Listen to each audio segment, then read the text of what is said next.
আজি অলপ বেলেগ ধৰণেৰে বনাওঁ কেৰেলাৰ ফ্ৰাই চাই থাকিবচোন যিসকলে বেয়া পায় এনেদৰে খাই চাব বহুত টেষ্টি হয়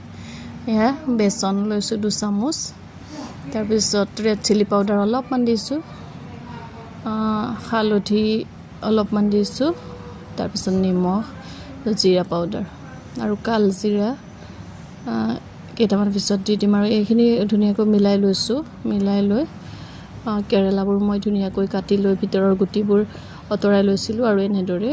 সৰু সৰুকৈ কাটি লৈছিলোঁ মানে এনে ফালি লৈছিলোঁ মাজে মাজে সৰু সৰুকৈ তাৰপিছত গৰম তেলত এয়া এনেদৰে ক্ৰিস্পি হোৱালৈকে ফ্ৰাই কৰি থাকিম খাবলৈ বহুত টেষ্টি হয় টেষ্টি মানে যিসকলে তিতা বেয়া পায় ন এনেদৰে খালে কিন্তু খাব পাৰিব মানে তিতাটো কমি যায় ভিতৰৰ গোটেইখিনি মই গুটি উলিয়াই ল'লোঁ তাৰপিছত এনেদৰে ফ্ৰাই কৰি গ'লোঁ খাবলৈ বহুত টেষ্টি হয় যিসকলে বেয়া পায় কেৰেলা এনেদৰে এবাৰ খাই চাবচোন একেবাৰে ৰেডি মোৰ ক্ৰিস্পি কেৰেলাৰ ফ্ৰাই